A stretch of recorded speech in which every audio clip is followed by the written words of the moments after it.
Por qual caminho temos trafegado? Entrai pela porta estreita, larga é a porta e espaçoso o caminho que conduz para a perdição. E são muitos os que entram por ela.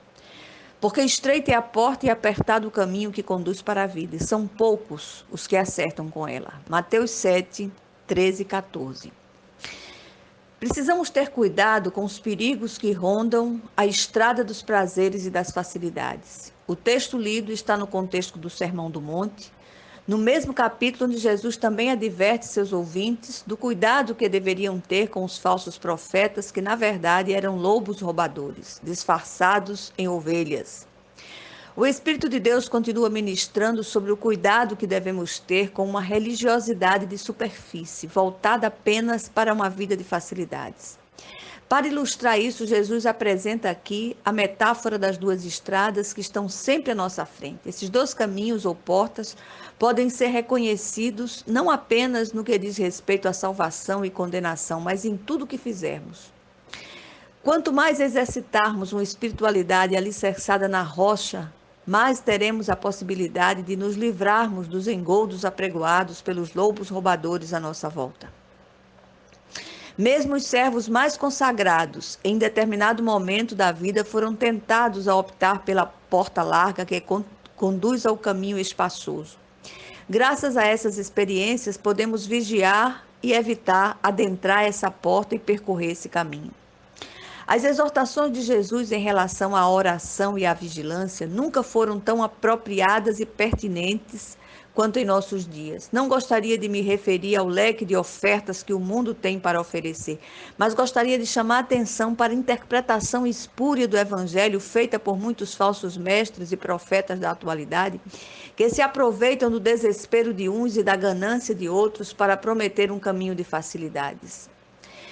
Jesus nos dá duas lições, nos traz duas lições importantes nesse contexto.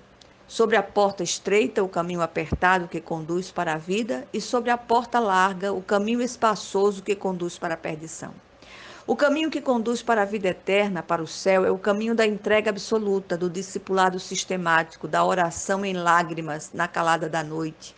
O caminho da renúncia, da abnegação, da santidade de vida, da retidão, do não conformismo com o mundo, mas da renovação da mente pela santa palavra de Deus. É o caminho da minoria, dos marginalizados por causa da fé, da construção passo a passo de um relacionamento com o Senhor, na saúde e na doença, na alegria e na tristeza, na prosperidade e na adversidade, assim como o relacionamento conjugal.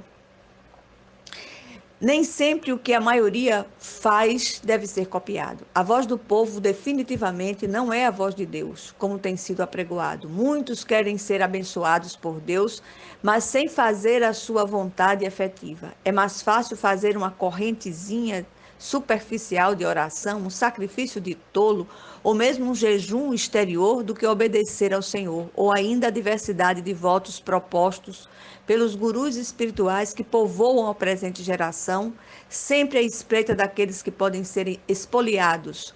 E por desespero ou ganância, repito, se deixam espoliar.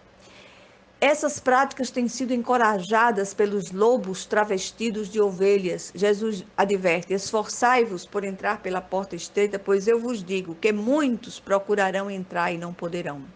A conversão genuína muda histórias e inclinações, porque porque as velhas coisas passam, tudo se faz novo. As velhas coisas passam porque experimentamos a transformação radical em nosso espírito, que é recriado pelo Espírito de Deus. Passamos pelo novo nascimento, somos novas criaturas porque fomos regenerados pelo Espírito de Deus.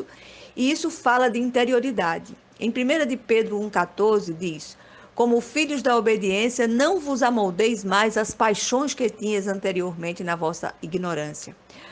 O que tem me chamado a atenção de forma dolorosa é que, por causa do testemunho mundano de pais e mães, muitos filhos não se convertem.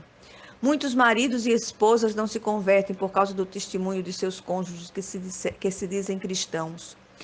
Porta e caminho falam de salvação e condenação, mas falam também de testemunho. Atentemos para isto. O segundo caminho é o que conduz ao inferno, à perdição, à morte eterna, que é a eterna separação de Deus.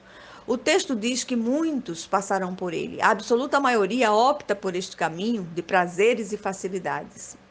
Esse é o caminho do descompromisso, da religiosidade de superfície, das exterioridades, das igrejas mercado, dos consumistas da fé, do toma lá da cá espiritual. É o caminho daqueles que pregam o evangelho da barganha, o evangelho sem cruz.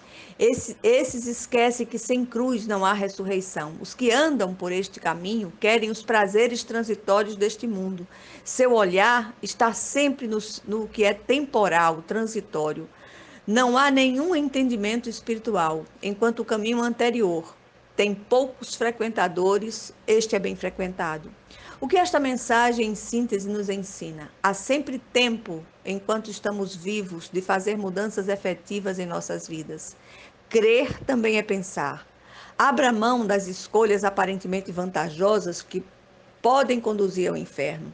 Prefira a estrada apertada e a porta estreita que conduzem à vida eterna. Essa é a estrada da busca incessante de Deus, em oração, do discipulado coerente e lúcido da palavra de Deus, da fé que vai às últimas consequências. Jesus nos chama a uma vida de plenitude, mas não sem lutas. Cabe a nós escolher qual porta seguir.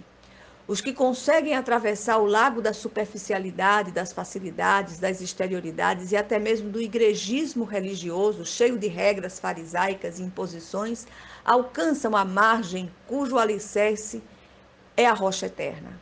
Rocha eterna, porta, caminho, verdade e vida convergem numa única pessoa, Jesus, o Cristo de Deus. O mundo é uma porta, mas só Jesus é a porta. E ele mesmo diz em João 10, 7-9, Jesus, pois, lhes afirmou de novo, eu sou a porta das ovelhas. Todos quantos vieram antes de mim são ladrões e salteadores. As ovelhas não lhes deram ouvidos. Eu sou a porta. Se alguém entrar por mim, será salvo, entrará e sairá e achará pastagem. Afinal, por qual caminho queremos trafegar? Pensemos sobre isto em nome de Jesus Cristo. Amém.